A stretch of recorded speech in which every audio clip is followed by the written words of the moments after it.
Life beyond the white coat. You retired at the peak of your career. How did you know it was the right time to step away? Planned it. And that's the thing that most people forget. Somehow I felt that I needed time for myself. That me time. I have done everything, no regrets. I was very satisfied with the way my career was. And now I wanted to look forward.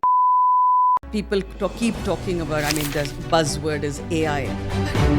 If I can hold somebody's hand when they're having trouble in their pregnancy, no AI can do it. Maybe they can come out with words. I think there is a change in the way medicine is practiced compared to when you were doing it. It has changed very rapidly. Let me welcome the one and only Dr. Geeta Arjun. Thank you, ma'am, for coming. Thank you, Priya. I'm so delighted to be here.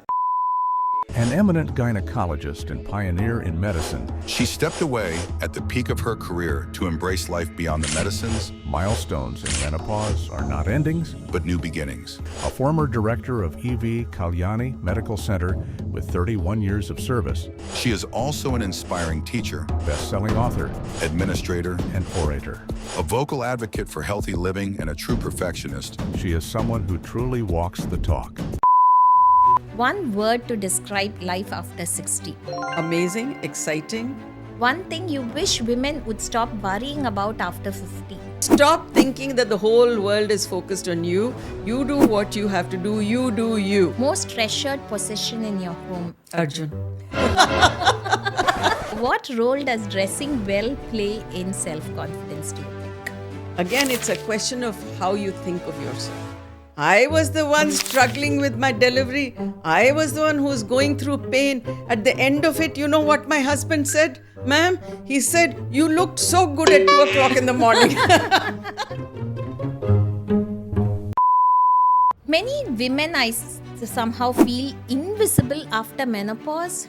Being invisible is a choice. The problem with menopause is also it happens at a time when a lot of life stresses are happening.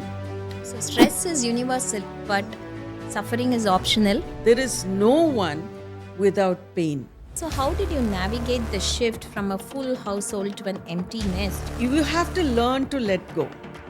And a lot of Indian parents don't learn that. Don't do that at They all. want to interfere with Everything. every step. Many women also struggle somehow with this feeling of never enough. The two things, acceptance and no.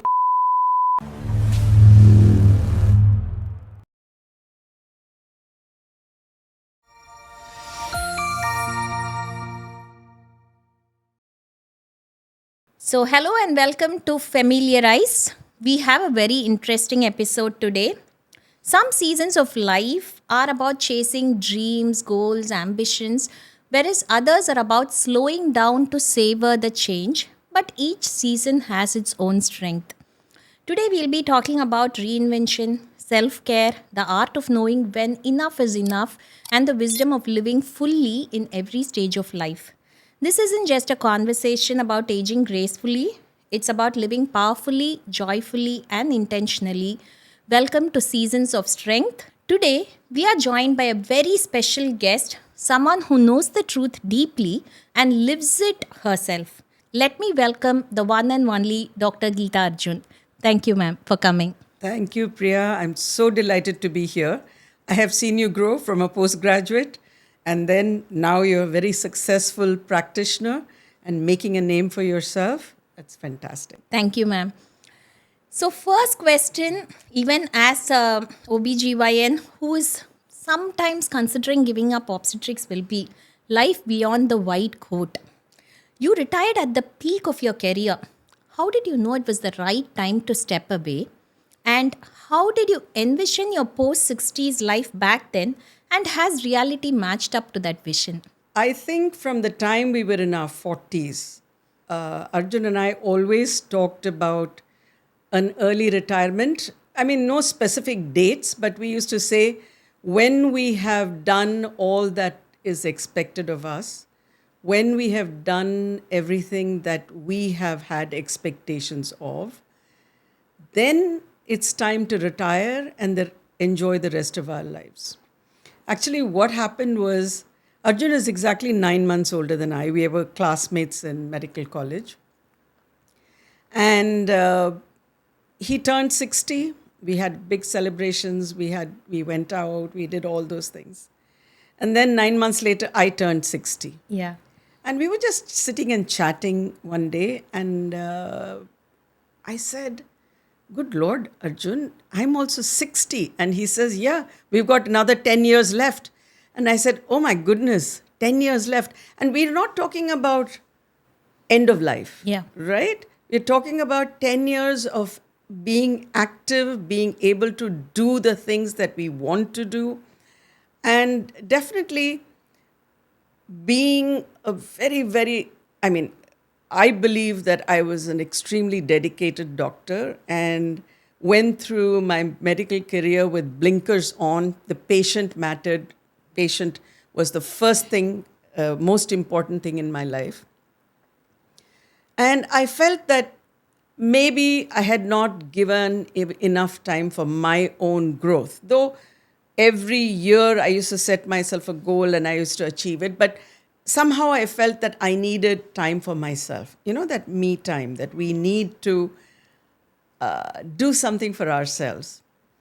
And we talked about it. It wasn't like, I'm going to retire tomorrow and we quit. As I said, we had been talking about it from the age of 40. And I think from 45, we actively planned what would happen if our career came to an end. It was an act. See, at 60, when we did make this decision, very simple it was. It was like, basically, we need one meal a day. If we get a meal a day, we'll be fine. Okay. Yeah. Because, at that point, I was giving up my entire income. Yes. And it is something that we have to factor in. And we said, okay, so one income goes. Arjun was still going to continue as director at Sundaram Medical Foundation and surgeon. So we said, okay, we'll manage. And after all, we need only one meal a day. We have planned it. And that's the thing that most people forget. So then we took a year and a half. Over the next year and a half, what we did was, it wasn't just planning my retirement. I had this huge team around me, my staff, my patients, who have been coming there for 5 generations, right? And we can't just suddenly say, I'm shut down, it's gone, it's over, because they are used to a particular kind of level of care, compassion, empathy, which was the trademark for E.V. Kalyani Medical Center. And we can't tell our staff, well, from tomorrow you don't have a job. So over the next year and a half, I worked at making sure that the staff was taken care of, that there was going to be continuity in the hospital. And I was lucky, because Uma, my sister-in-law, Dr. Uma Ram, also needed more space. And so she was being part of the same family. We are both niece-in-laws of Dr. E.V. Kalyani. So she was able to take over. So I didn't feel like I was abandoning my patients or abandoning my staff. So you need a lot of planning. Yeah. So you can't just make a decision one day. So it requires quite a lot of planning. As you said, are we going to be able to do it financially? Are we set up for the future? So Yes. all this is done decades in advance, I would say. What are you going to do with the rest of your life? There are so many people who sit at home after retirement and then they start getting bored immediately and they want to jump back in and they start regretting their decisions. So That is true. Because this is the first question that a lot of my colleagues asked. Said, you're going to retire. What are you going to do with your life? Aren't you going to be bored? And I said, no. And I will tell you something, Priya. These past, now it's been 12 years, they've gone by in a flash and every second has been filled with something or the other. I have been so active, so many things I've done. So it's never, you can't retire and sit there and say, something is going to fall in my lap and then I'm going to do something. No, you start plan. That's what I said. You have to start planning. So we have a lot of hobbies. We have a lot of things that Arjun and I do, both about we write, I garden, I love to cook. So you create things which will have an impact on your every day for the rest of your life. And we are also fanatic about having a schedule for the day. There is not an hour in the day which is empty. I never get up in the morning and say, oh my God, what am I going to do? Am I bored? And we are very, very strict about those schedules, because otherwise your day, it's very easy to fall into that kind of unplanned day, and then by the afternoon you don't know what to do. And that's what most people get into trouble with once they retire, because they don't have anything to look forward to. True, and then a lot of doctors, we always look at practice as the only thing which defines us as human beings. And when that huge chunk of it is gone, we feel lost in it.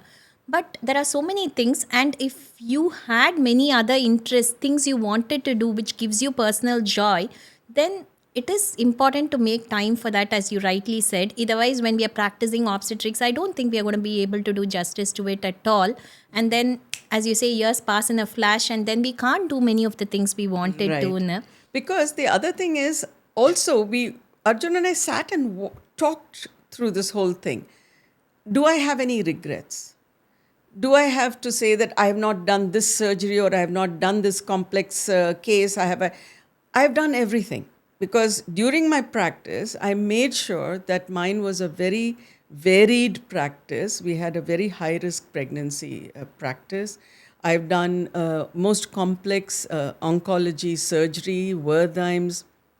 I've done, when laparoscopy and hysteroscopic surgery came, I trained for that, and they did all that. And then maternal fetal medicine. I mean, intrauterine transfusions. Our hospital, we were, along with Mediscan, we were the first people to do intrauterine transfusions in Tamil Nadu. Okay, so it is something that you kept on developing in your career, and so there was no fact or point where I said, oh, I missed out doing this. Or I have done everything, no regrets. I was very satisfied with the way my career was, and now I wanted to look forward. And I think that made a very big difference, because we did talk it through. Luckily for me, Arjun and I, I was 18, he was 19 when we met in college, and we've been now together for 55 years, married 50 years. And so luckily we are able to talk things through, and, we support each other in our decisions. And so it was comfortable to take this decision. Yes. It wasn't a sudden thing. Yeah, and when you have been married for so many years, but it is important that you stay close and communicate, as you've rightly pointed out, because in a lot of marriages in that generation, I see very dysfunctional families. You do your thing, I do my thing. We both go separate directions, no common interest. If that's the case, then it's a totally different ballgame to sit at home and not do stuff. Yeah, one of the reasons that I did think about retiring, very frankly, was two events. One was my brother died at the age of 51 in a car accident. The year after that, Arjun had open heart surgery. He had bypasses, 5 bypasses. He was 51 at that point. And he's very careful about his health. I mean, both of us exercise, we diet. Not diet, but we eat healthy. Yeah. I shouldn't use the word diet. It's got such negative connotations. We eat healthy, we exercise, we do. And it's an amazing thing that it's now 23 years. And we have done well. And I said, you know what? What am I sitting and running off to the hospital when I truly enjoy his company? We enjoy talking to each other. Why not spend more time with him? Because we know there's a clock ticking for all of us. Okay, so instead of wasting it, why not spend time? If we couldn't stand each other, then probably I would have been in the hospital. Better off. And when you said that generation, I don't think this generation does it well either. No, because maybe I have not seen. I mean, we have not yet got there, is what I mean. So when these couples have stayed married for so long, you see that. But I don't think we are going to do great either. True. What is the definition of success mean to you now compared to when you were actively practicing before? Has it changed?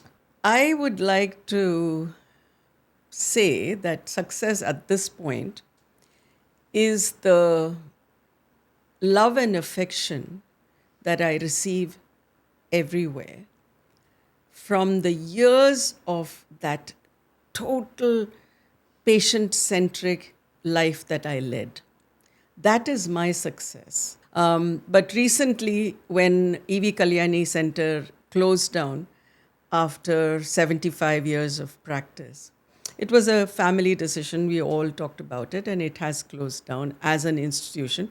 Longest running maternity hospital in the city. At that point, we had a small function, and I gave a little clip about it. And within hours, there were thousands and thousands of responses to it. It went off to well past 100,000 views with so many lovely comments coming in. Yeah. That is success. Yes. I have touched lives. And it's not pride, it's just so much satisfaction. True. So much, I keep telling myself, your life has been worth it. Yeah. After all, people keep saying that what should I do? How do I do charity? How do I help humanity? And I always tell young doctors, you know how lucky you are? You sit at a desk and every day somebody is walking in and saying, help me. And you have it in your power to provide that help, provide that empathy, to provide, if nothing, just some kind words. Okay? And how blessed are we as doctors to have that? And that's where I feel my success has been. True, that's so beautiful because as doctors, I think that's why I always say you should become a doctor only if you're truly passionate about the practice of medicine, because otherwise you could be the best doctor with the best skill sets. But if you don't have that kindness, empathy, and the art of communication, which is not taught to all of us in medical school, unfortunately, it is a process in evolution. But otherwise, you're not going to really make the same impact as another person would if they had those same skill sets. Exactly. You could be a great surgeon, but if you don't have the kindness, nothing will work as far as the patient is concerned. And you could be the worst surgeon or the worst obstetrician, but if you're kind to people, they will flock to you. Yes. And see, now it's become a question of people keep talking about, the buzzword is AI. Oh, AI is going to take over all medicine. It's going to, certain things, yes, like looking at images and saying radiologists will lose their jobs, yes. But if I can hold somebody's hand when they're having trouble in their pregnancy, no AI can do it. Yeah. Maybe they can come out with words which have been put in by humans. But that kindness, that, eye contact, don't tell me that AI is going to take over. There's no way. No way. And yeah. I always say that's why I have a tissue box always on my desk, because every single day you at least have a patient or two who's going to come and break down in your clinic. And the art of listening is as important as the art of 100%. prescribing medicine, 100%, I think. 100%. Nowadays, I think there is a change in the way medicine is practiced compared to when you were doing it. Do you think it has changed? And if so, comparatively, how do you think it has changed? It has changed very rapidly. Within a few years, I retired in 2013. Within a few years, I noticed that things had changed. And this is happening around the world. What has happened is private equity is taking over hospitals.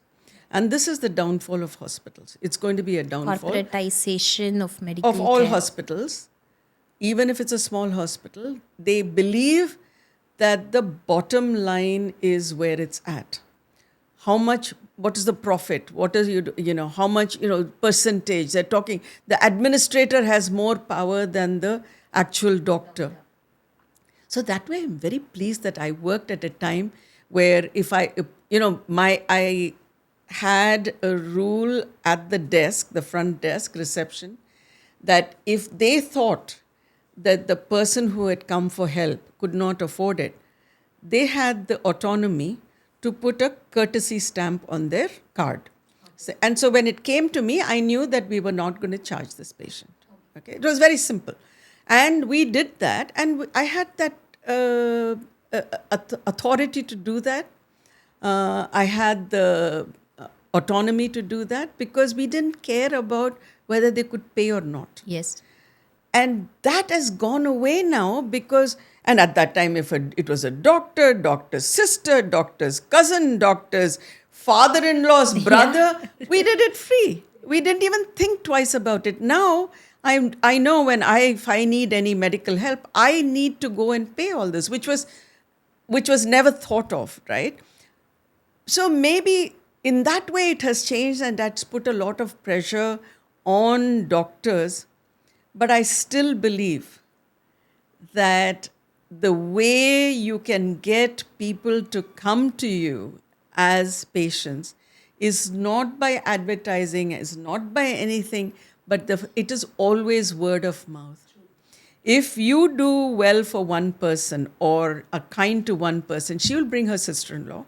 That sister-in-law will bring a friend who will bring their daughter. So it's a chain which will never end. I have gone all over the world, and anywhere we walk in, people come running up and say, you delivered my daughter, you delivered my co-sister, you operated on my mother, So it's such a wide connection because they knew it wasn't about money. When we were practicing, somebody asked me, how come you don't take an advance when the patient is getting admitted? I said, I've never been cheated till now. Nobody has walked away without paying us, okay? Because that's the way. There's also that feeling earlier, it used to be that lawyers and doctors, you must pay, otherwise it won't turn out well for you. Whereas nowadays, it's the other way around. People are very angry. And I think some of it may be earned by us in the sense that we have earned that animosity because people immediately see the money-making part of it. They don't see the doctoring part of it, the care. Yeah. So it depends on person to person, how Absolutely. you interact with them. That's Absolutely. very true as such. Absolutely. Because I have seen that shift also from my father's. Even now I have patients who come in and say, அப்பா வந்து 2 ரூபா வாங்கின காலத்துலேருந்தே எனக்கு தெரியும் அவங்க வந்து so that's the legacy they have Yes, given me. yes. அம்மா தான் வந்து இவங்களை டெலிவரி பண்ணாங்க. Correct. உங்க பொண்ணு மெடிசன் இல்லையா? I said இல்ல. Next it அதான், stops அது with me. எப்பவுமே கேட்பாங்க உங்க பொண்ணு பண்ணலையா உங்க பையன் பண்ணலையா இல்ல, it doctor stops with me. I mean, I don't think even if my son does medicine, he's going to take obstetrics. Yeah. So don't worry, we'll have people left to deliver your children, but it's not going to be my daughter, just Yeah. like it was for you. Right, right. Many women, I somehow feel invisible after menopause, irrelevant, as if their whole life gets over once the children are married and done with, duties done, and now let's get ready to die. That seems to be the Indian mindset of looking at things. So what's your take on staying visible, vibrant and relevant, whatever age you may be? It has to be about your own self-image, isn't it? What do you think about yourself? Okay. And I have never felt invisible. In fact, when, menopause is a difficult time, especially for working women, because come hell or high water, especially as obstetricians, we have to be there at work, whether you're exhausted, whether your legs feel like they're going to give way, whether your lack of your estrogen is making you moody, making you depressed, all those things, you still have to go and you have to give Show the up. best, right? You have to show up. You cannot use menopause as an excuse. But what took me through the menopause part of it was Margaret Mead, one of the world's greatest anthropologists. She said, and I clung to that hope when I had read about it. She said, there is something known as postmenopausal zest. Once you're, suppose menopause was at 50, the next 2 years you're still coping up, And then, because your estrogen has gone down, your testosterone level just kind of slightly on the high, it's not higher, but it's in relatively more. And then you get that energy. Oh my goodness. Get And it this is back. good news for all women out there. You get that postmenopausal zest. And Arjun loved telling everybody, I don't know about her, but her postmenopausal zest is exhausting me. Because you suddenly have all this energy coming back. And being invisible is a choice. If you want to become invisible, if you want to play yourself down, if you feel that your work is over in life just because your daughter's married or your son's got a job or whatever, then you have placed yourself very low on the ladder. You have placed yourself, you have not given enough importance to yourself. So I don't think it has anything to do with age, because there are very self-effacing people at very young ages. And there are people even at 80 going out there and rocking the world. So, yeah, so it's So you have to like yourself first and foremost, I think, Absolutely. rather to form healthy relationships all through your life. Yes. And you have to think you're important too, not that everyone Absolutely. else is. And that, as Absolutely. you rightly said, age has nothing to do with it. Though we see it more at that certain age, they feel lost, no purpose in life. They have just spent mothering and being a good wife, and then sometimes they don't know what to do with themselves. The problem with menopause is also it happens at a time when lot of life stresses are happening. Okay, maybe you're looking to get your daughter married. You're stressed out. Your son has to get into college. You're stressed out about that. Your in-laws are sick or need to be taken to the hospital, or your parents are not well. So there are a lot of things. And then you also notice that your husband's secretary is getting younger and younger. Yeah. They're already going through menopause and you have all these insecurities, Yes. He probably doesn't even know who the secretary is. But the thing is, you always have all the... So it's a question of the kind of self-confidence you have, the kind of thing that you push to go through the stresses and how you manage your stresses. Some of it comes naturally, but even if it does not come naturally, it can be learned is also important, I think, by, Yeah, absolutely. All life skills to go through life, because it may sound like life is fantastic for some people, especially on Instagram or Facebook. They always seem to have, they're happy, they're on holidays, there's nothing else going on in their life but eating at great restaurants. But remember that terrible things happen to everyone. There is no one without pain. No one who is not going to face horrible things. Okay? Everybody has tragedy in their life. When Buddha, some woman ran up to him and said, my child died, bring him back to life, bring him back to life. And Buddha said, I will, definitely I can do that. Just go to a house and bring me a handful of rice, a house where there has been no death or tragedy. Right? So there is nothing like that. So we all look at people and say, oh my God, what a glamorous life they live, or all of us are touched with tragedy. So we have to learn how to rise above that. And I believe strongly in being positive. I believe strongly that the only way you can heal yourself is to look inside, go deep and heal yourself. You have to take care of yourself. Because things happen, things will continue to happen. So unless you pay attention to yourself, it's going to be So stress is universal in everyone's life, but suffering is optional, and you can always help yourself. And there is always a way. Things are figure outable, is what I'll Right. say. Except sometimes when it comes to health. So I Yeah, will always yeah. say that is a foundation on which your whole life is built. So Right. just focus on that first and foremost. The rest of the stuff, you can always deal with it. There are ways. Absolutely. See, happiness is not guaranteed. In life, happiness is never guaranteed. In fact, it just comes and goes, comes and goes.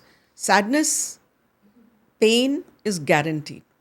But what you can do is you can get joy. joy in small things, because even when the worst is happening, if you can find a flower that makes you happy, if you can find a new flavor of tea which you can sit and sip and gives you. So joy is something that you can look for Cultivate, and yeah. cultivate and lead in your life. Happiness, when it comes, you take it. If it's gone, It's always going to come in cycles. Life Yes, comes in cycles, yes, I yes. guess. And as we can see now for ourselves, you've always been known for your impeccable style. You're looking gorgeous, I should say. So, what role does dressing well play in self confidence, do you think? oh, I think it's extremely important. Again, it's a question of how you think of yourself. And if you consider yourself important enough in this world, and I don't mean important as being a boss or being, I'm saying if you consider yourself important in life for everybody, then you dressing well, taking care of yourself is something very important. I think it's part of it.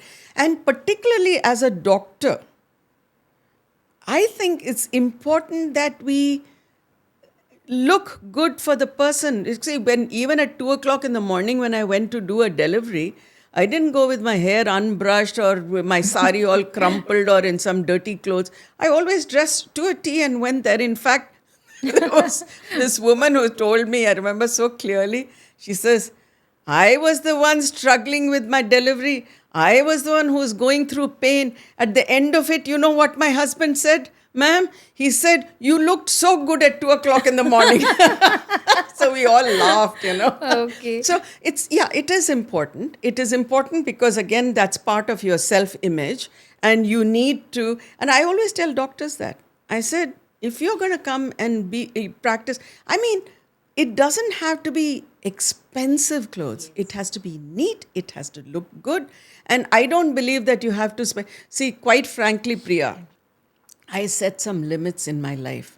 I said I would never buy a sari more than 10,000 rupees. And I'm talking from ever. Okay. When saris were 2,000, then it went, now people are buying for lakhs apparently. Yes. So because those are rules that I set for myself, which was because you don't need to have a 50,000 rupees sari to look good. Yes. Just It's your have- confidence It's your and the air confidence. with which you Yeah, carry it. Exactly. And you can wear the cheapest beads as long as they're matching and as long as you feel good about it. That's all it is. That's nice. So setting certain limits, I think if I tell Ashok the same, he would be very happy if I could set some limits for myself. Oh, the same thing. I set limits for my professional charges.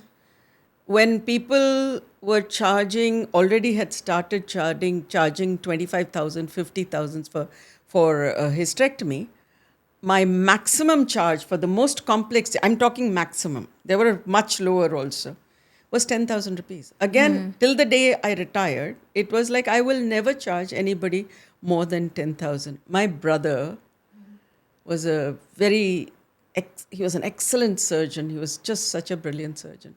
He used to say something. He says, or chatti paanele, or muru kori pottu roppalam, illa nariya chinna the quails போட்டு ரொப்பலாம். So that's the way I practiced. Large numbers, small charges. Okay? Because I wanted to reach out to as many people as possible. You see, Arjun and I, when we finished college, medical college, 90 of my classmates along with us went abroad. Went to the US and UK. We were the only two who came back. We were determined to come back. We were determined to practice for our people. And how do you do that? You reach as many people as possible. So if you set high prices, everybody can't access Only me. certain sector is going to come to you. So we had both, because we had the top people, the cream of society coming to us because they knew we were giving them the best. And we had people who couldn't pay who came to us because they knew they were going to get the best. It did not matter if they paid or not. The same treatment The same treatment. for all. Yes. And that is an art by itself, I think. Setting certain limits for what you would charge as well as what you would spend. So you keep your needs always less so your wants don't really exceed a certain limit, right? Exactly. Very nice. So, what are your non negotiable daily habits for physical fitness and mental well being? Your personal habits, if you would, when it comes to food, exercise, and lifestyle? As I can definitely see that you're very fit. You're going on a road trip now for 3 weeks, as you shared, 5 weeks. 5 weeks, okay, to the UK. You're going to go on long hikes. So it's important that not only our lifespans are more, our health spans should also be equal. It's equally, or if not more important, I would say. So how do we work towards that? What is your personal mantra? Okay. Very early on, when Arjun and I went to the US, very early on, we started thinking about our health, being careful about food.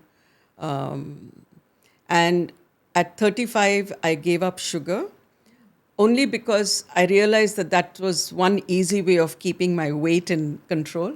It's not that I won't eat sugar. So if you don't eat sugar most of the days, then if you go for a wedding and there's payasam, you're going to have that, right? It gives you that little cheat. You can do that.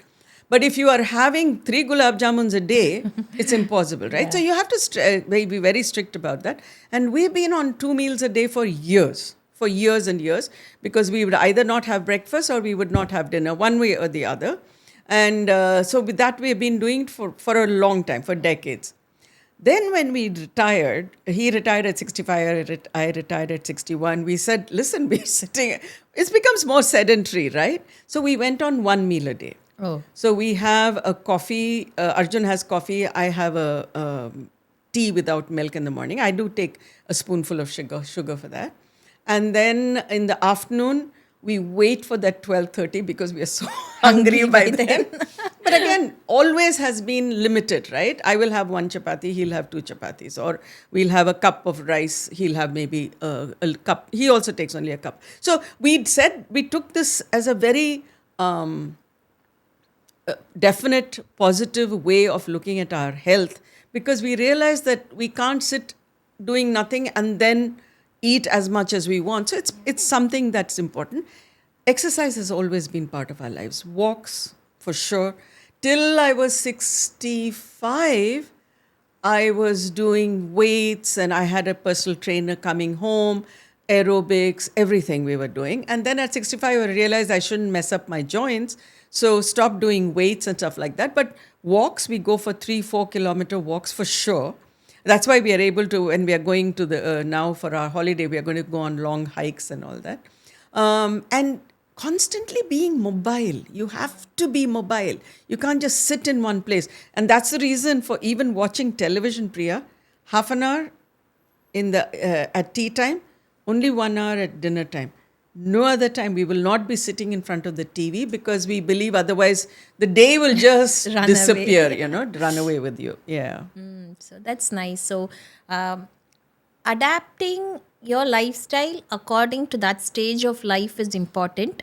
Just because you have retired and you somehow feel entitled to just resting more and eating more, your health is not going to thank you. And sometimes you are going to, over time, become a burden for the children, I feel, because again, now I see a lot of them coming and saying, my parents have this, that, they don't have health insurance, all savings going down the drain with all the health expenditure. So we don't want to be at that point in time, I think. Absolutely.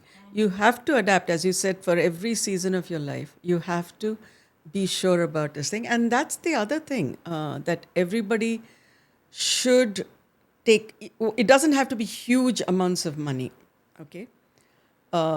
We never did that. We never put away huge amounts of money. We believe that money can buy you experiences. And that's what we concentrated on. Not on jewelry, not on fancy cars, not on big fancy houses, but on experiences. We have spent a lot of money on our experiences. We also told our children that we would pay for their undergraduate education. Beyond that, it was up to them. And we give them the best education. And they've taken that and they have run with it. And they have taken care of themselves. So our thing we have told them now is, if we get bedridden, you're stuck with us, tough luck. But we will not burden you, because so there has to be a certain amount of planning financial planning that everybody should do. And I also give advice to everybody, don't become your children's ATM. Okay. Don't dig into your retirement finance and say, I'm going to give this because my son needs a car, or I'm going to do this because my daughter needs to buy a house. No, don't dig into this thing. You are no longer an ATM. Once you have given an education and they're able to stand on their feet, that's the end of it. And I think that's very, very important, because you have to take care of yourself also. This is not meanness or it's not stinginess. It is having, ultimately, because once you run out of that money, then what happens? They're going to be stuck taking care of you. So it's a kindness in its own way, that you don't become a burden. But that's not the predominantly Indian way of thinking, you know. So they want to make sure their children are settled, provide for their for them for the rest of their life, even for the grandkids if possible. And then you are not going to have time, energy, or money left to take care of yourself, as you have said. So you have to decide what comes first, that you are also equally important. And giving them education is very important, but not making them sit and just do nothing for the rest of their life, 100%. which is even going to be counterproductive in the long run and spoil them. It's not going to do them any good. 100%. When my son was living with us before he got married, he had a car. And then he gets married. And so I said, are you taking the car with you? Because that was one thing Arjun clearly said. He said, once you get married, the both of you have to live by yourself, not with us, because we cannot be bringing problems into your marriage. You should learn to bond and live by yourself. And then I said, are you taking the car? He says, yeah, ma, I'll take it. And I knew he was taking autos everywhere. And I'm like, oh my God, my son. But they went ahead, and when they earned a little bit, they bought themselves a fourth-hand car, then a new car, and now he's doing extremely well. So I'm very proud of him because of that, because he pulled himself up by his bootstraps. He didn't say, my parents have the money to take care of me and let them pay for all this. He didn't do that. And the same way with my daughter, very self-sufficient. So I think that's a lesson. I think I'm very proud that they have learnt it and taken it to their hearts, and they have lived like that. That's also because they have been observing how you live your own life, Yes. and what are the values, Yes. and what is the day-to-day practices you follow. So children, I believe, always they don't do well with advice. They learn by observation. And at some point or the other, all those life lessons they have seen growing up is definitely going to stand them in good stead for their own lives, I You guess. said that children don't like their advice. Just wait till you're a little older, when they will start giving you advice, and you will get yelled at because you're not taking their advice. Yes, I'm sure we are going to get there soon, if not already. So we were talking about children. You wanted your son to move out after marriage. Sir wanted it that way. So how did you navigate the shift from a full household to an empty nest? And what's your advice for staying close to adult children while respecting their independence? Because in this age group, I see a lot of my friends, the children have left abroad for studies, just gotten married. So suddenly they find themselves in a sort of vacuum. There's a huge void in their life. They don't know how to fill it, and they're all feeling down, a lot of them, if they're not keeping themselves busy. So what was your experience with that? Sending my son and daughter off abroad for their studies was one of my most depressing times in my life. No question about it. I just wept when my son left, when my daughter left. But that's a rite of passage. I think all parents, whether they are going to BITS Pilani or they're going to New York, wherever, once your child leaves for college, it's a very difficult thing. As far as empty nest, see, the thing is, we lived in a joint family. I lived with my in-laws. And my parents lived very close. And then life is like that. You lose, one by one, you lose your old elders, and then your children move out. So it is something you have to get adjusted to, but it's also quite liberating after a while, because it's just the two of you who have to decide where you want to go, or whether you want to go for a movie or you want to go for some travel. So in a way, it's good. The difficult thing was the house was too big for us. The house became too huge for us. And so now we have downsized, we have moved out, and we have moved into an apartment. And the most liberating thing that we have done, because we lived in a huge heritage house, now we have given it off to the children, do what you want to do with it. And so you have to, as I said, as you yourself said earlier, seasons change and you have to change along with the season. If you want to hold on to the way things were 10 years ago or 20 years ago, you're setting up yourself up for pain. You're going to have a lot of pain. If you want everything to be, yes, it's going to be difficult with your adult children, okay? They also are finding their own paths. And they are not going to be, at one time, they took your advice. After a while, they said, oh, it's good. They turned to you for advice. And then suddenly they are so successful in their own lives.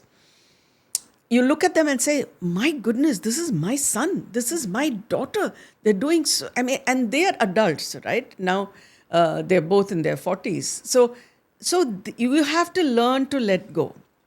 And a lot of Indian parents don't learn that. Don't do that at They all. want to interfere with Everything. every step, from what they wear to what they eat to what house they buy or what car they. We have never said that. We never say, if they say, this car or that car, maybe, yeah, we might give our Opinion. or Arjun might Yes. give an opinion. I don't know anything about cars. So, those kind of things, if they come to you, but otherwise you need to stay out of their lives. And they have to make their own mistakes themselves. There's nothing we can prevent. You can only be there to hold their hands when things go wrong. We can only be there silently sometimes, feeling their pain and feeling the pain yourself.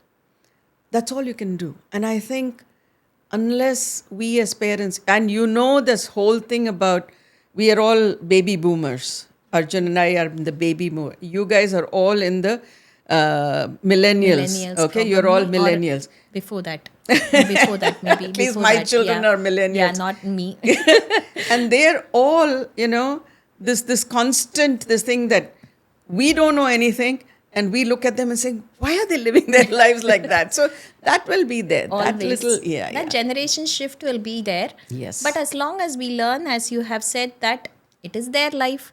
These are current times. Things are not as they were when we were younger. Yes. And as we learn to evolve and change our way of thinking, we get along with our children much better. Otherwise, I think... But most importantly, I think parents have to learn that they cannot depend on their children for all their happiness.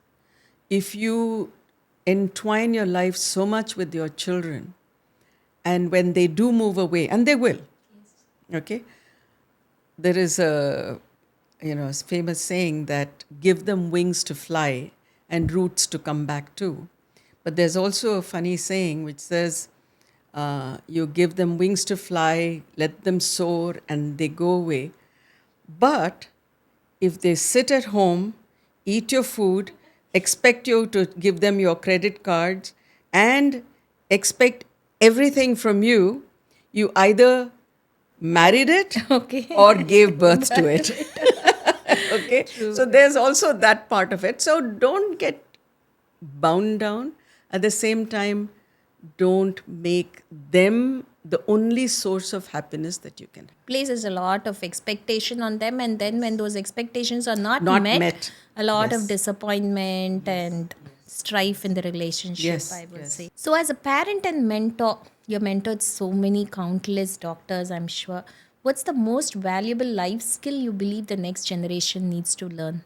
I think every generation, the one life skill is kindness and showing it. I think that is non-negotiable. That you have to be kind to everybody.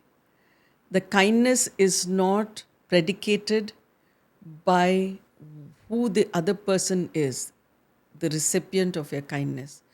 Whether they are at a very high level and so you are obsequious and kind to them, or they are very low level and you're, treating them like, oh, I have to be kind to that person. No, it has to be a universal thing. It has to be part of your DNA. It has to be, and I believe in that very strongly. very, very strongly. Very true. That is something which resonates deeply, and it costs nothing. It is something, the easiest thing you could do, whether you really help them or not, you could be kind about it. So that is Yes. very important, I And guess. throw away smiles. Throw them away anywhere you go, wherever you go. People don't expect it, right? And you give them a smile just because they were there. It's such an It would important. definitely brighten up someone's day, and it makes you a much better person to get Yes, along with, yes, I'm sure. Yes. In an age of constant connectivity, because now we are always wired and tired, I guess, how do you consciously slow down? What practices help you stay present and enjoy the current moment rather than always chasing the next best thing? I have a very tight schedule. So I have to make sure my day is taken care of. And so I always start my day off with at least a half hour of just sitting down, planning my day. I have a scented candle going, I have a tea, and I will plan my day. So I need to do this, because the stress will build up because there are deadlines.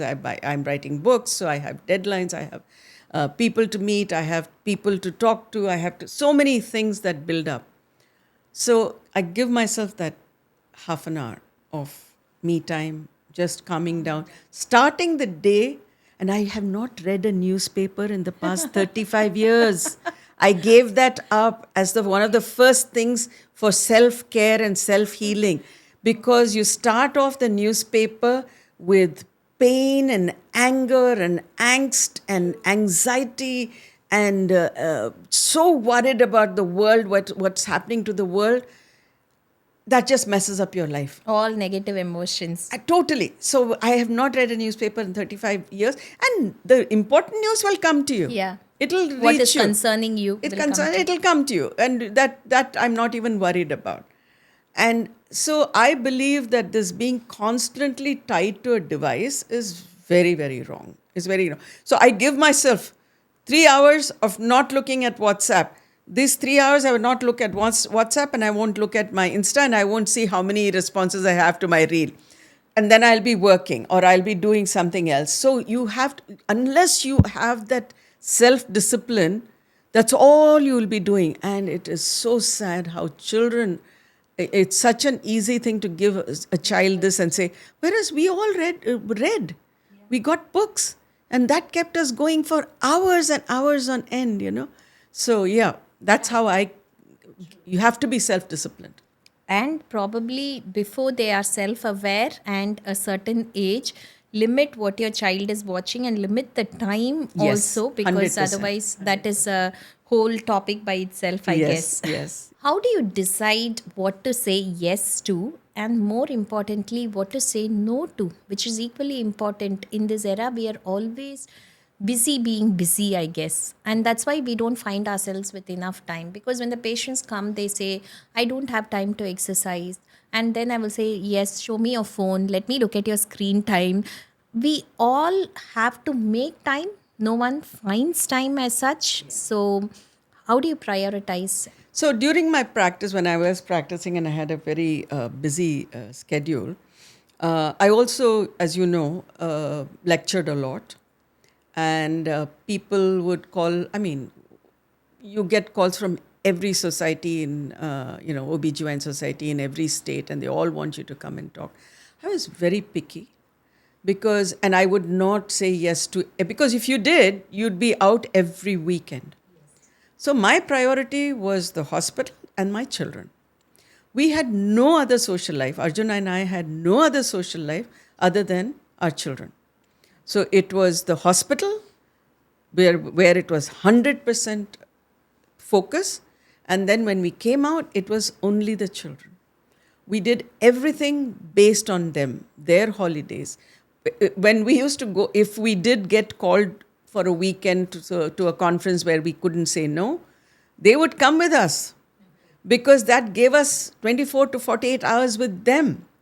And we would go sightseeing. If there was a little cave to go and see, we would take them with us and see so we focused on our children.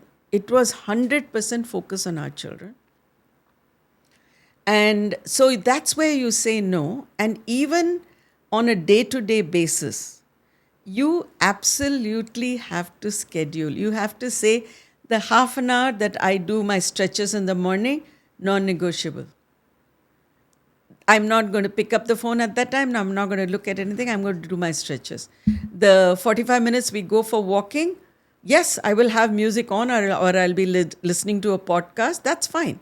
But I will not negotiable. You can't say, oh, I don't have time for walking, or I don't have time for my stretches, or I don't have. Time is something that you have to carve out of, because otherwise, if you let it run away, very quickly it will dissipate. It's easy to say. So maybe we should sit, schedule our day, put down the non-negotiables first, and work the rest of the stuff around that. Yes. Otherwise, you're always going to not have enough time for the things which are truly important. But again, my day is on my phone diary. Every hour is taken care of, and every day it seems like we have something or the other, which is important, because without that schedule, you just. And it can be something very silly. Say, I'm going to learn how to cook this thing today. Okay. Or I'm going to call this aunt I have not spoken to for 2 years. Or I'm going to call up this friend and we will go somewhere, for a cup of coffee. It can be anything. It doesn't have to be all productive. Or or it doesn't career. exactly. It doesn't have to be something that's going to change the world. It is just something that is good for you and the person you're going to interact with. Yeah, otherwise there are always a list of things which are at the back of our mind but never get done because you don't find time for them. Yes. So you can always put them down. So that's a new, Yeah. that's something I've learned from you Yeah, today. yeah. Ikigai, which is waking up in the morning with a purpose. Yes. That's so important. We have followed that, Arjun. We never get up in the morning and say, oh, what are we doing today? No. It's Arjun asking me what's on your calendar today, or I'm asking him, so what have you scheduled, so that we know we're going to do something or the other. Yes. Many women also struggle somehow with this feeling of never enough, career-wise, looks, money, health, especially in this era of social media. So how do you define enough for yourself? Because otherwise, a dil will always mange more. So how do you make it stop and always chase something for the next better thing and not feel happy with what you've already got? So there are two things that we believe in, that I and Arjun believe in. I'm sorry, I keep bringing Arjun, but my life is Definitely so intertwined. intertwined. Yes. We have never had a thought other than something that we have discussed with each that's other. truly beautiful because again, it is difficult in today's world to have someone as your soulmate, as your partner. You're lucky enough to have that. And because I'll always say the one important choice in your life, yes, career comes, but it's going to be who you spend the rest of your life with, man or woman. Yeah. It can be beautiful or it can be disastrous. Yes, So again, that's a yes, very yes. important decision. Again, I think nowadays people are not willing to negotiate anymore, So that's what's happening, expectations. So coming back to what is enough, the two things, acceptance and no expectations. And this I have worked on for many, many years. Acceptance. This has happened to you? Well, accept it. Was it good? Enjoy it. It's not good, something bad happened, accept it. Because you're nothing special in this world. You are just like all the other 8 billion people, bad things will happen. And then no expectations. If we get up every morning and expect the best thing to happen to me, this thing is going to happen, expectations always let you down. If something good happens, great. If your expectations came true, fine. But again, this is something that I tell all parents. Don't have expectations of your children. I'm not saying it in a bad sense, but don't be clingy and say they should be coming every 2 days to my house to have lunch with me. Or they should be calling me every time they go for a trip, they should take us along. Or they should call me every day and tell me what they're doing. No, don't have any expectations. So when they do share, it's always a joy. Okay? So acceptance and no expectations. What is enough? I have to tell you this very important. This is again something we read many years ago. Kurt Vonnegut, very famous author, and Catch 22, Joseph Heller, who wrote Catch 22. They both were invited to a billionaire's house on a shelter island, I think. It's off New York.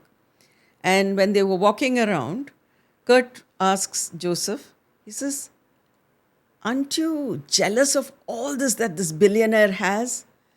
And Joseph Heller says, but he has something, that I have something that he doesn't have. He says, what is that? He says, the knowledge that I have enough. And we have tried to live by that.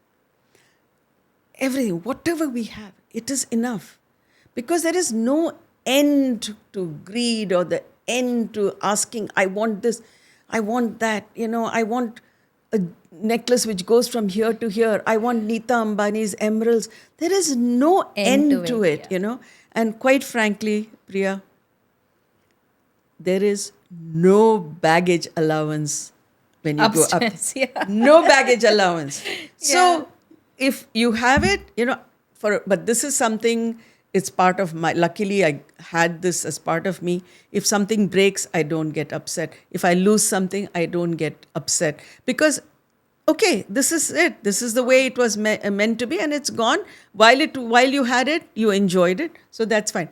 So the knowledge that you have enough, and you can't say, my career should have been better. No, it was great or not great. That's enough. What you had was enough. Looks, you're born with it, not born with it. You work on making sure that you keep yourself fit. That's all, I see women who, if they may not have the perfect features, but they have the most beautiful smile. And that makes them glow, right? They have kindness in their eyes. That makes them glow. That's all it is. So there is never a question of, I want to be like this, I want to be like that person, I wish I had. There's no end to it. Yeah, no end to it. Someone will always have bigger houses, bigger cars, diamonds, and better vacations. Yes. Where does it end? Once you get there, you want the next best thing. Yeah, and that's why social media is killing people. Truly, truly. Because everyone puts out the Best part of their lives. Absolutely. And you don't know absolutely. what's happening behind closed doors. They may be the Exactly. richest people on the planet and they could have absolutely miserable lives at home. So you don't know what's Yeah, happening. exactly, And exactly. money doesn't always buy happiness. I should Never. say. But it can buy you experiences. So whatever little you have, use it for experiences. True. You're not going to on your deathbed say, I wished I had done more cases. I wish I had bought more jewelry. You're not going to say that. There is a book which has been written by a nurse who worked with hospice patients. And she said 5 things regretted by this thing. And she says, nobody on their deathbed says, I wish I had worked harder. Yeah.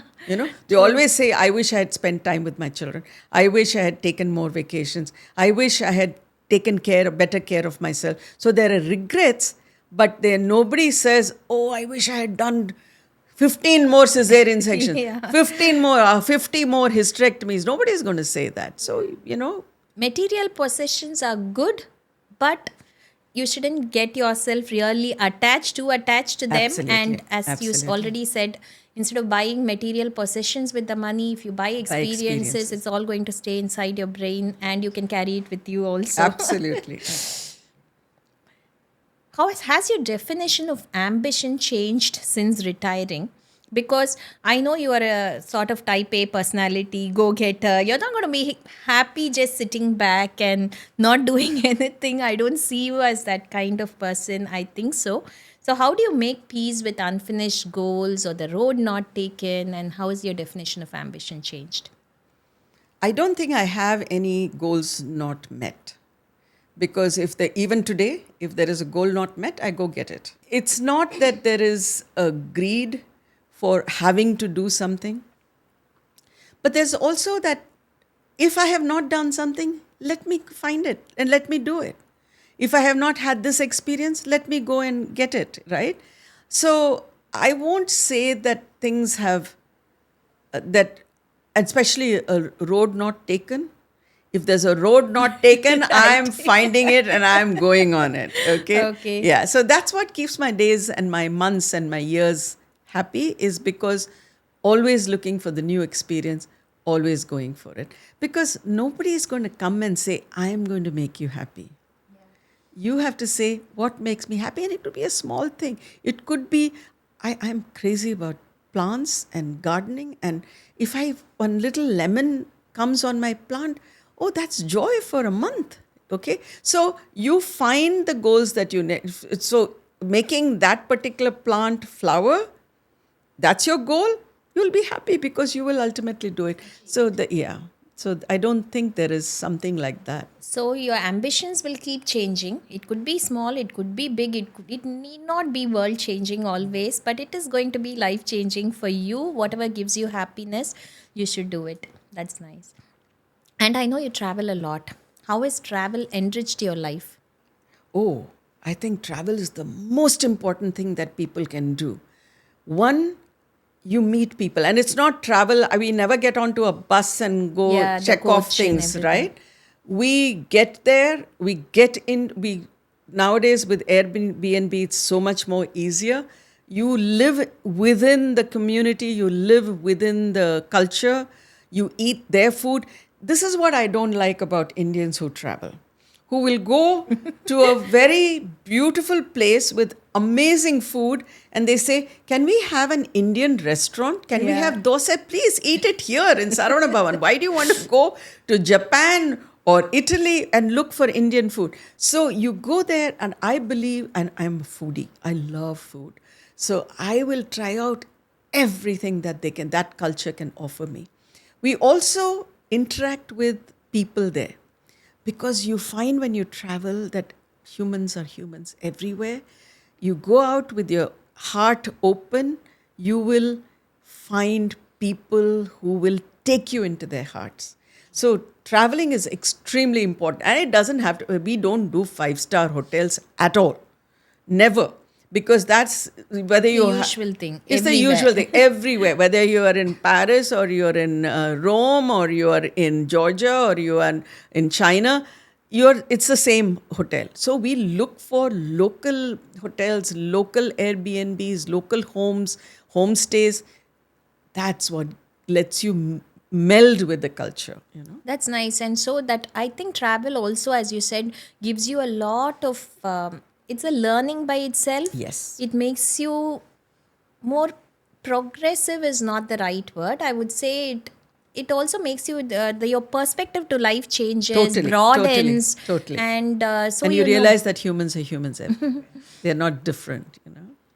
So have you discovered new hobbies or passions that you never had time for before? Because being an OBGYN, I'm sure.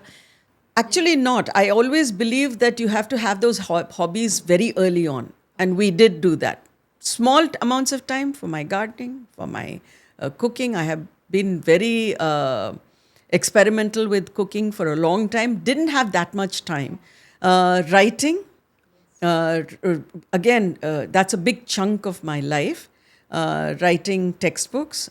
Also, that I've written this pregnancy book, which is a bestseller. Only thing in the Indian market for Right, Indian couples. For Indian right? couples. And so it's important that you find all these things. And though I was working terrible hours, I still wrote all those books with those hours in the middle of the night, when I was waiting for a patient to deliver, sitting on the computer, writing. So you have to push yourself.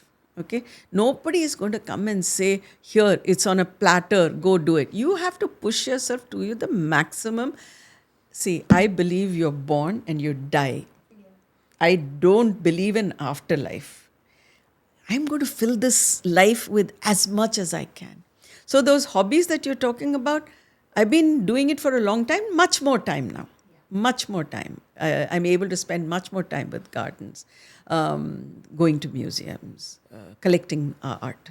All these things are things that it grows with you as you grow along. You go just along find more time for it. It doesn't suddenly come to you out of the blue, probably. You can't say, I'm 60, now what am I going to do? Am I going to learn painting? Yes, you can. But it's a good thing that if you have a little art background very early on, try. Now, Arjun has now discovered pencil drawings. He's doing a fabulous job with it. So you can, and I'm 73, he's 74. So we can still find new things and new avenues to keep ourselves That's mind. what keeps you young at heart, right? Yes, And that's yes. very important. You should feel young at heart. And you young look up here. Yeah, You young have to up be there, young. and that's when you're doing new things, and Yes. your brain is constantly rewiring itself also. So, as a teacher par excellence who has taught and mentored countless students, what would be your advice to the OBGYN starting their practice today? Go in with the realization that you're extraordinarily lucky, first of all, to get into medical college and then to get into the post graduation for obstetrics and gynecology and to get into a field which is so varied. Don't, at least in the first 10 years of your life, don't put yourself into a slot. Do general obstetrics. So you're dealing with mothers, you're dealing with couples, you're dealing with babies, you're dealing with, as far as medical disorders of pregnancy. So you are also a doctor, a medical doctor, meaning that you're doing internal medicine. Then you're dealing with women and their menstrual problems. So you're an endocrinologist. The baby doesn't cry immediately in the after delivery. You're a neonatologist. I mean, there's so much width and breadth to obstetrics and gynecology. Surgery, my God, you can do laparoscopic surgery, you can do hysteroscopic surgery, you can do open surgery, you can do oncological surgery. There is so much to it, right? And then now with maternal fetal medicine. So don't start off saying, oh, I have just finished my OBGYN training, I'm going to become a fetal medicine person. Yes, you can, but give yourself time to absorb all the different facets of OBGYN. I'm very excited that I had this career because you are able to put your fingers in everything, right? If you're a surgeon, you can't be delivering a baby. Yeah. Whereas if you're an obstetrician, you can be delivering babies, you can do very complex surgeries, you can do so much. So I would say start off with that. Secondly, very importantly, put your patient first. Do not worry about how much money you're going to make. Medicine is one place where money will flow in. If you put in the work, if you work hard, it will come. But you have to work hard. You can't say, I'm putting in 2 hours of work and where is my money? No, you have to work without looking at the timing.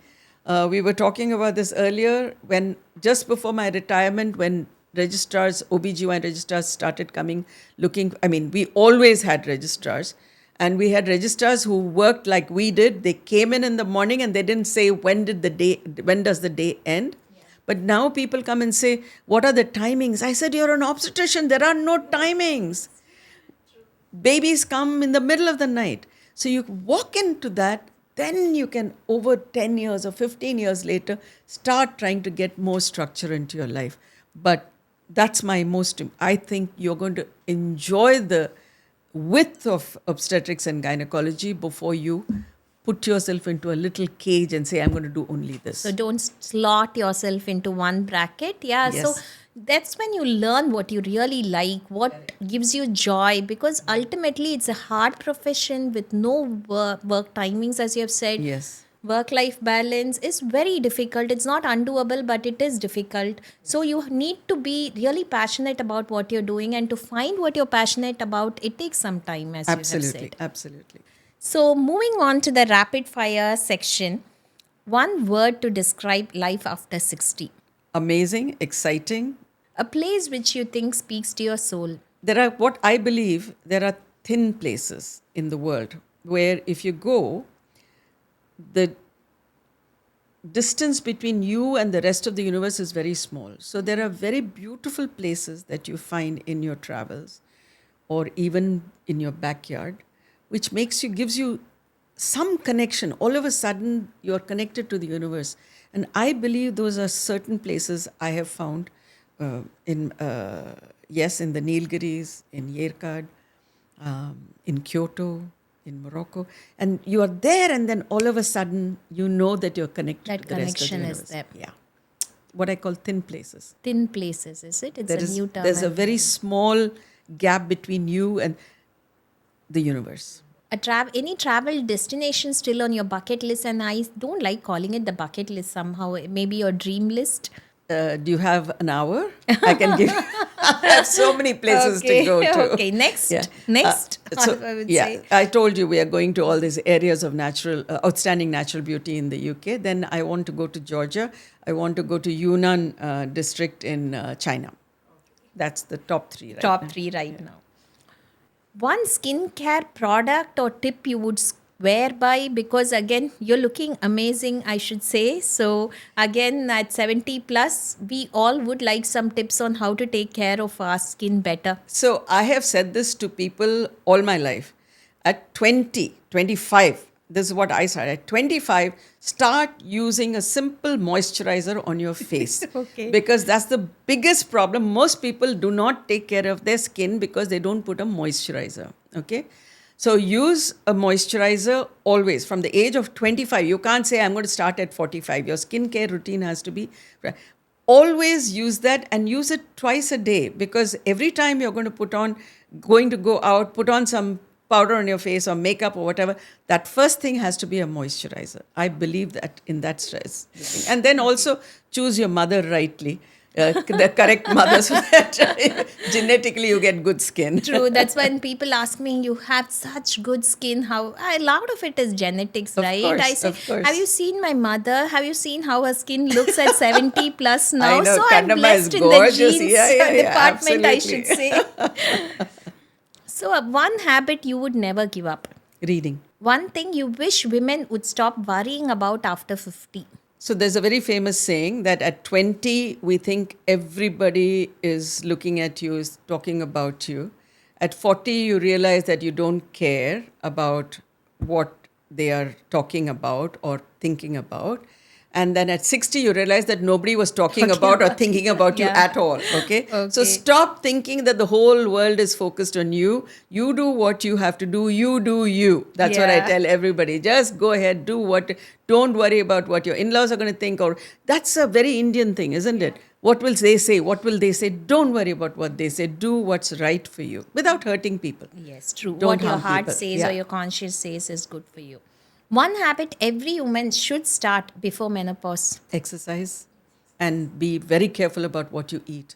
Your body has to be taken care of. You can't abuse it. Yeah, I always say not what goes on is important. Everyone thinks what goes on is important. What goes in is more important. Much more important. Much more important. One myth about aging gracefully which you wish most women knew was false.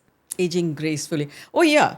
Don't let people tell you that, oh, now you're 40 or 50 or 60, stop taking care of yourself, stop dyeing your hair, stop putting on lipstick. Do not let anybody tell you that. Please go ahead and look as good as you can, as long as you can. Yeah. So it doesn't have Yeah, to be yeah. all natural, or you don't have to give up certain things at any Right. certain age. I mean, if you like to go grey, that's perfectly okay. But if Own it. Yeah, Yes. yeah, exactly. be Yeah. sure you want to do it and own it. That's Right. all. If you could give your 40-year-old self one sentence of advice now, what would it be? Things will go wrong, but it's in you to make it go right. You can always change it around. Yeah. So the book you have reread the most. There is a book I bought 50 years ago, in 1975, Khalil Gibran. I still have it, the original book by Khalil Gibran called The Prophet. And I keep going back to it because I think it's some of the most amazing poetry.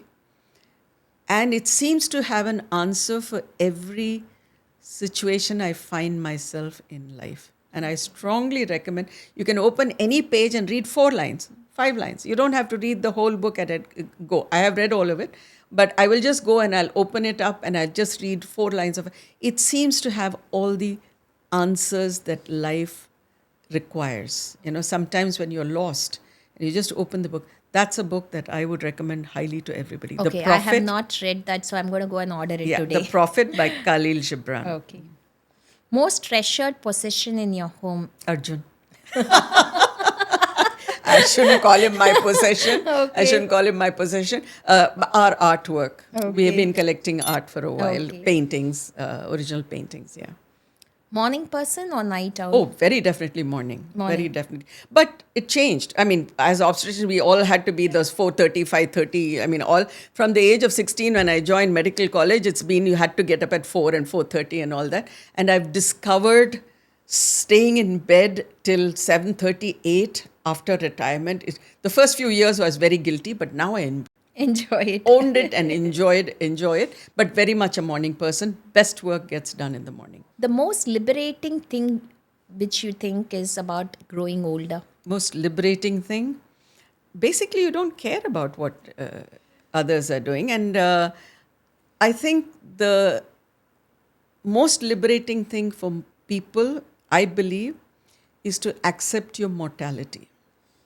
The day you say, yes, I'm going to die one day, then you plan your life and you assume that, it's you have to do certain things, right? Whereas if you keep going and saying, oh, I will never die, I'd act as if you're never going to die or you're immortal, then there's a lot of pain there because you will constantly be still collecting things and putting things. And you're always scared somehow. Yes. You know it's going to happen. Accept it. And then when it happens, you're not, or when it does you fall very sick or something like that, you take it and say, yeah, this is the Part way of it is going to life. be. Yeah. Work-life balance for a OBGYN, is it possible? It's tough. It's very, very tough. But again, as I said, it was very simple for us. We put the children first. They, when my son was taking his +2, 3 months, I didn't have morning clinics. Afternoon clinics. He'd come back from school and I would sit with him and study with him, So those are things you do have to do. There's no question about it. And that helped because we had a team. I insisted that we worked as a team, not as a single doctor. And so everybody gets time off, everybody gets a weekend off, everybody gets few hours off, And Quality time. Quality of. Because ultimately, yes, patients depend on us, but as long as there is someone equally experienced handling them, yes, that's good because they can deliver the babies, but they can't take care of our children, right? So, of course, it is a very fine balance, but it is tough, but maybe it is doable. It is doable. A stereotype about aging women you would like to prove wrong in 10 seconds. They believe that women who are after a certain age start, they can't walk, can't climb stairs, I can do all of those. Yes, I and can run up probably do it better than some of the youngsters too. So what's one thing you secretly do not miss about being a practicing doctor? The stress of, things going wrong. You're always answerable to patients. So that stress, I'm very happy not to have And that it. responsibility that you have of being in charge of taking care of a life, responsible lives. for a life, 2 lives in our case, that is a huge responsibility it and is. stress, I would say. Anything you miss about being a practicing doctor? Again, not really. Even surgery, I don't miss because, again, as I said, I had no regrets retiring because I've done everything. So, no, I don't miss people coming and saying, Ningadang Kadavul and all that. No, I absolutely know this thing. That, that's another thing that people are not able to retire because they feel they will be lost unless somebody is constantly telling them that they are the reason that the world is turning. Yeah, some external validation. Yes. Like it's like these likes and shares on your social media. It's like this in-person adulation you get, I guess.